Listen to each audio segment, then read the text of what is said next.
lanjut tausiah seperti biasanya. Baik, untuk mempersingkat waktu langsung saja kita persilahkan kepada dai cilik kita dari tim Tazurah untuk menyampaikan tausiahnya. Hamdan wa syukran lillah, salatan wassalaman ala rasulillah, amma ba'd. Yang kita hormati pengurus masjid, bapak-bapak, ibu-ibu, serta jamaah masjid yang berkenan hadir pada kesempatan kali ini. Pada kali ini, Fatih akan menyampaikan tausiah yang berjudul "Jadi Budak Handphone, Malu Dong". 5 poin dalam kitab Majlis Sabiqin berkata, hidup dan matinya hati seseorang tergantung pada sifat malu yang ada padanya. Orang yang tidak memiliki urat rasa malu samakan dengan hewan, seperti yang terdapat dalam ujung ayat 179 surat Al-Baqarah. A'udzu billahi minasy syaithanir rajim. Ulaika kal an'ami bal hum adall. Ulaika humul ghafilun. Mereka itu seperti hewan ternak, bahkan lebih sesat lagi. Mereka itulah orang-orang yang lalai. Lantas, malu seperti apakah yang dimaksud? Apakah malu saat kita menggunakan pakaian yang tidak bermerek? Ataukah menggunakan kendaraan yang sederhana dan punya mainan jadul? No. Malu yang sebenarnya adalah malu kepada Allah Subhanahu wa Ta'ala jika melakukan perbuatan yang sia-sia dan lupa diri untuk berbuat kebaikan. Hadirin rahimahullah. Pada kesempatan kali ini, Fatih akan fokus pada satu titik persoalan, yakni malu menjadi budak handphone. Yuk, kita lihat fenomena yang ada di zaman milenial sekarang. Handphone sudah menjadi kebutuhan konsumsi untuk semua kalangan usia. Betul? Bukan hanya orang dewasa, tapi yang bikin miris adalah ketika anak-anak ketergantungan dengan handphone, sehingga mereka lupa diri. Lupa kalau dia belum sholat, lupa kalau dia belum mengaji, lupa untuk membantu orang tua, lupa belajar. Yang lebih parah lagi, lupa untuk apa dia hidup. Emangnya ngapain aja dengan handphonenya? Ada yang sibuk nonton, ada yang sibuk tiktokan. Yang lebih parah lagi, kecanduan dengan game sehingga tidak peduli dengan orang-orang yang ada di sekitarnya. Mau jadi generasi apa? Mau dari saja sudah menjadi budak handphone. Yang benar lagi, lu tidak. Hadirin rahimahullah. Sebagai penutup, Fatih ditegaskan lagi bahwa malu adalah benteng keselamatan. Peliharalah dia, jangan sampai terjerumus pada kebiasaan buruk yang terus-menerus kita lakukan. Billahi taufiq wal hidayah. Wassalamualaikum warahmatullahi wabarakatuh.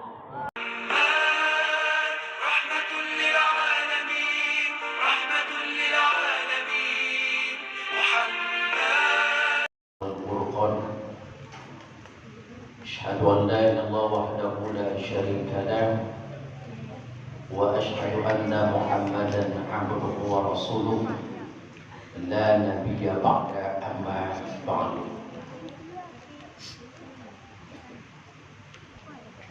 Sama-sama terhormati pengurus Masjid Ubudiyah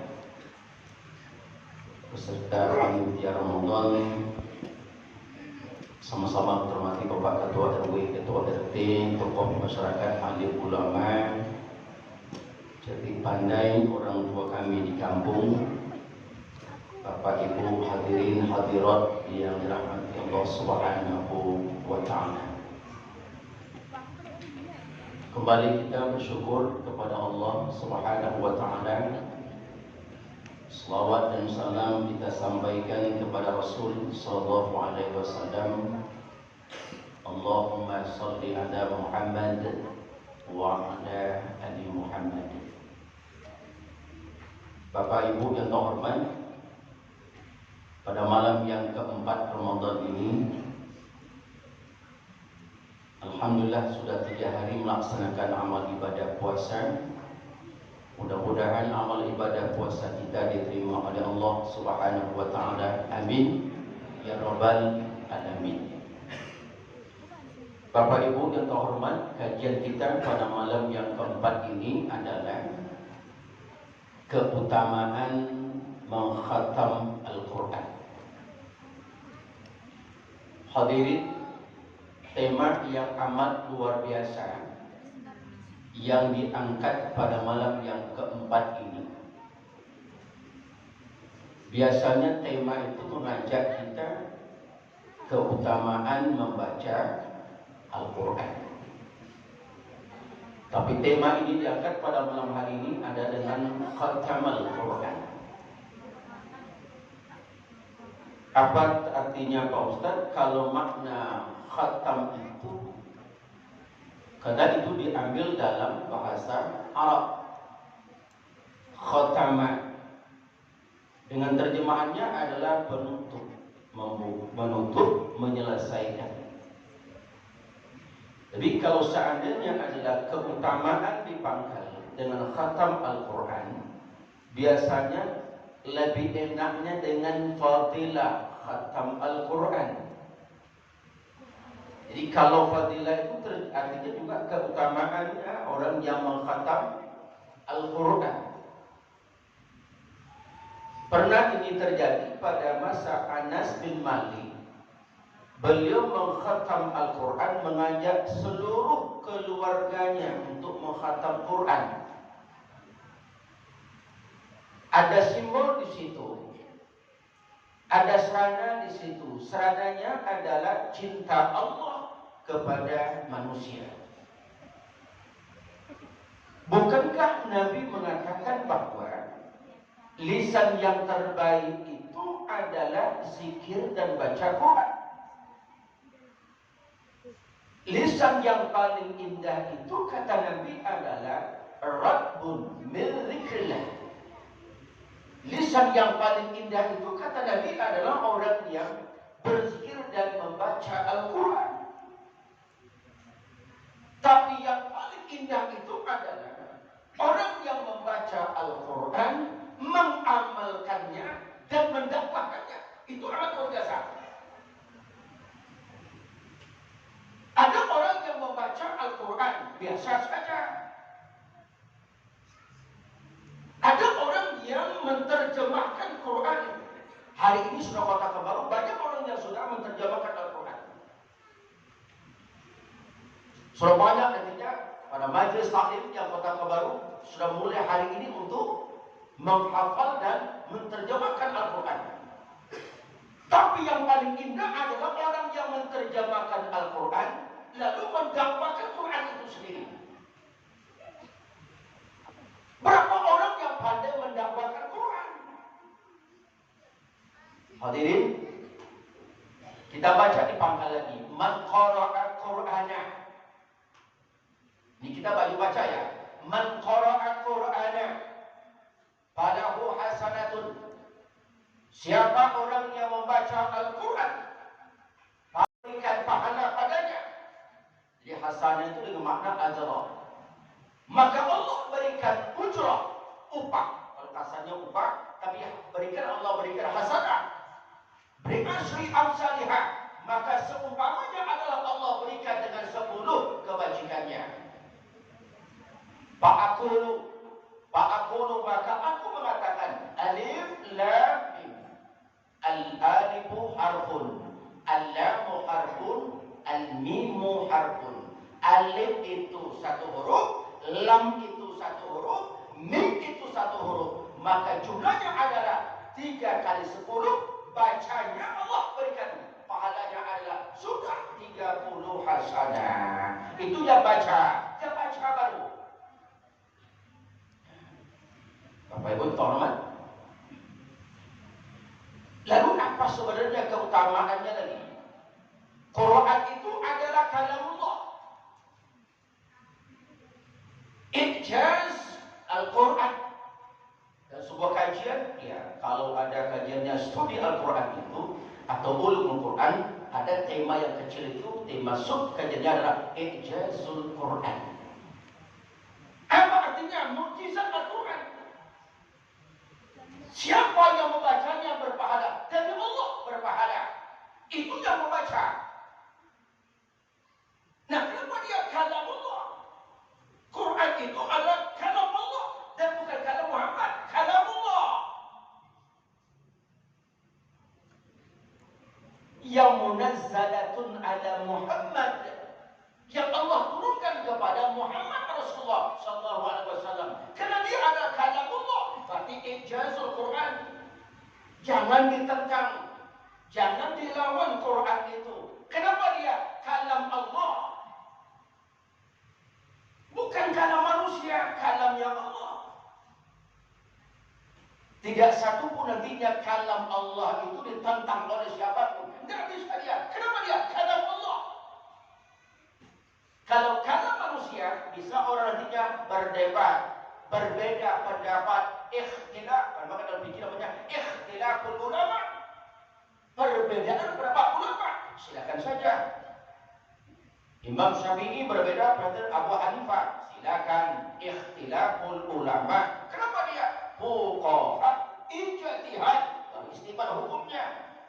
Tapi kalau Allah tidak bisa. Tidak bisa. Karena sifatnya adalah qat'i. Bapak Ibu Saudara, kita akan tema sedikit lagi. Tinggal 3 menit lagi. Ya. Lalu sebenarnya khatam Quran itu seperti apa? Nah, ini dia. Apa fadilatnya orang yang mengkhatam Quran? Nah, pertama, orang yang mengkhatam Quran itu malaikat mendoakan. Kita buka dalam sebuah hadis Nabi. Hadis ini dari Ad-Darimi. Siapa saja yang mengkhatamkan Quran, lalu dia mengkhatamkan pada waktu siang, maka malaikat mendoakan dia sampai waktu sore. Nah, ini kan temanya kan ya. Siapa saja orang yang mengkhatamkan Quran di waktu pagi hari atau siang hari, maka malaikat mendoakan dia sampai siang, sampai sorenya. Dan siapa saja yang mengkhatamkan Quran pada waktu malam, maka malaikat mendoakan dia sampai waktu subuh. Subhanallah. Luar biasa ini Bapak Ibu. Orang yang berzikir, orang yang baca Quran, Nabi mengatakan didoakan oleh malaikat. Itu satu. Yang kedua, doa kita mustajab. Kata Rasul, man khatamal Quran falahu da'watan mustajaban. Siapa saja yang mengkhatamkan Quran itu doanya mustajab.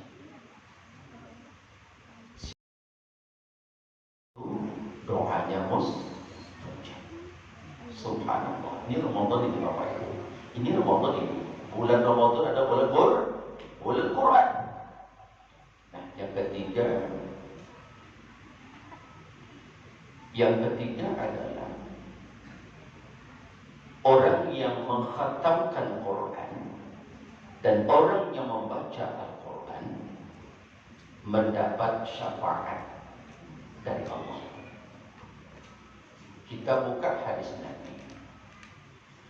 As-siyam wal Quran yashfa'ani 'alal 'abdi yaumal qiyamah.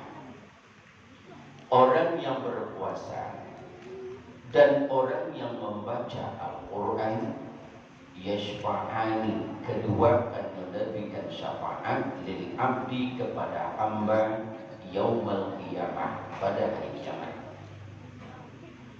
Kalau kita tidak percaya Bapak Ibu, kita coba uraikan lagi nanti pada dialog-dialog Quran dengan puasa. Wa qala siyam, ini dialog lagi ya. Wa qala siyam, maka puasa itu dia berdoa kepada Allah. Ai rabbi manatuhu ta'am wa syahwat bin nahari fasyi'ni fihi. Maka sesungguhnya puasa itu, kata Rasul, dia akan bermohon kepada Allah, ya Allah, sesungguhnya aku kerjaku, kata puasa, aku menahan makan minum segala syahwat, kata puasa tadi, pada siang harinya. Izinkan aku, ya Allah, memberikan syafaat kepada orang yang berpuasa. Subhanallah. Lalu ketika nantinya Quran itu, puasa itu dia bermohon kepada Allah, tentu nantinya Quran juga ngomong dengan Allah, doa dia dengan Allah. Puasa berdoa, Quran juga berdoa. Lalu apa kata Quran?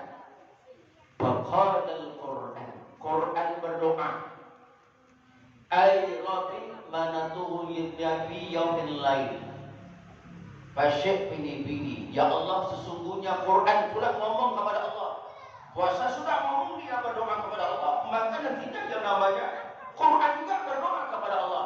Quran ngomong dia, ya Allah, sesungguhnya tugasku, kata Quran, adalah menahan umat Muhammad itu pada malam Ramadannya dia tidak tidur, karena sibuk dia membaca Al-Quran. Nah, dialog dua ini ditutup. Fasyafi'ni fihi, wahai Quran, ku izin kau memberikan syafaat orang yang membacanya. Wa yashfa'ani, aku izinkan wahai puasa dan Quran, kau kedua-duanya mendapat memberikan syafaat kepada orang yang berpuasa dan kepada orang yang membaca Al-Quran. Mudah kita menjadi orang yang ahlul Quran, dan besok di surga nanti kita bersama dengan Quran, kalamullah dunia akhirat. Assalamualaikum warahmatullahi wabarakatuh.